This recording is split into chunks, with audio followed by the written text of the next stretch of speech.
Bacaan pagi ini diambil dari surat pertama Rasul Petrus. Saudara-saudara terkasih, rendahkanlah dirimu seorang terhadap yang lain, sebab Allah menentang orang yang congkak, tetapi mengasihi orang yang rendah hati. Karena itu, rendahkanlah dirimu di bawah tangan Tuhan yang kuat, supaya pada waktunya kamu ditinggikannya olehnya. Serahkanlah segala kekhawatiranmu kepadanya, sebab dialah yang memelihara kamu. Sadarlah dan berjaga-jagalah. Lawanmu si iblis berjalan keliling sama seperti singa yang mengaung-ngaung dan mencari orang yang dapat ditelannya. Lawanlah dia dengan iman yang teguh, sebab kamu tahu bahwa semua saudaramu di seluruh dunia menanggung penderitaan yang sama. Dan Allah sumber segala kasih karunia yang telah memanggil kamu dalam Kristus kepada kemuliaan-Nya yang kekal, akan melengkapi, meneguhkan, menguatkan, dan mengokohkan kamu sesudah kamu menderita seketika lamanya. Dialah yang mempunyai kuasa sampai selama-lamanya. Amin.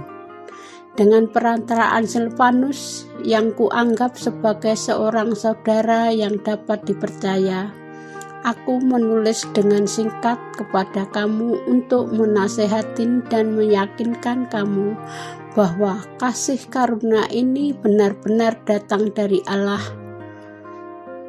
Berdirilah dengan teguh di dalamnya. Salam kepada kamu sekalian dari kawanmu terpilih yang di Babylon dan juga dari Markus anakku. Berilah salam seorang kepada yang lain dengan cium yang kudus.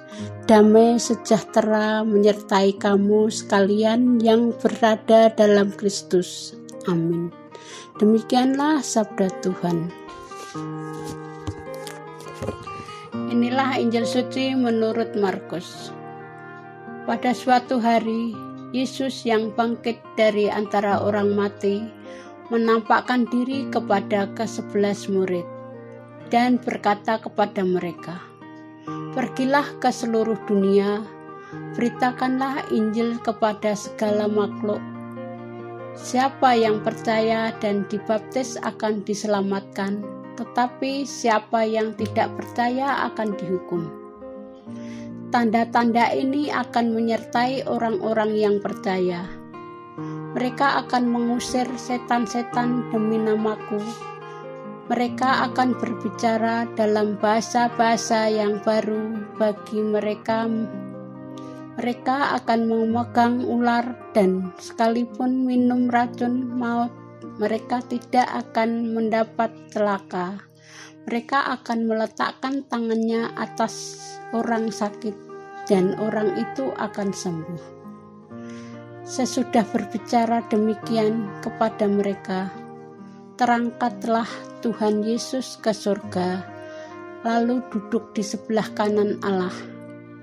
Maka pergilah para murid memberitakan Injil ke seluruh penjuru, dan Tuhan turut bekerja dan meneguhkan firman itu dengan tanda-tanda yang menyertainya. Demikianlah sabda Tuhan. Renungan. Menjadi seorang pewarta tidak cukup hanya pandai merangkai kata dalam berretorika, karena orang pewarta mestinya menyadari apa yang diwartakan serta memahaminya. Keteladanan hidup dalam mewartakan sukacita kerajaan Allah juga merupakan hal yang amat penting. Dari teladan Santo Markus yang kita pestakan pada hari ini, kita diajak untuk berani mewartakan apa yang Tuhan kehendaki. Kita sudah menerima kuasa untuk menyembuhkan, melepaskan manusia dari belenggu dosa dan menghidupkan, asalkan kita percaya dan beriman dalam tugas pelayanan kita. Pergilah ke seluruh dunia, beritakanlah Injil kepada semua makhluk. Yesus, Sang Guru kehidupan kita, telah meminta kita untuk pergi ke seluruh dunia untuk mewartakan kasih Allah kepada segenap makhluk. Kita diminta untuk keluar dari diri kita sendiri, keluar dari zona nyaman dan kemewahan-kemewahan duniawi untuk menjumpai, mewartakan, dan menjadi saksi tentang karya agung Allah dalam diri Yesus Kristus yang telah lahir, menderita, wafat, dan bangkit. Kita dipanggil untuk mewartakan kebaikan Allah. Maukah kita menerima tawaran itu? Maukah kita meluangkan waktu untuk bercakap-cakap tentang kebaikan Allah dengan sesama kita? Tuhan Yesus, jadikanlah kami pewarta yang tidak hanya pandai berkata, tetapi menghidupin apa yang kami katakan dalam pelayanan kami. Amin.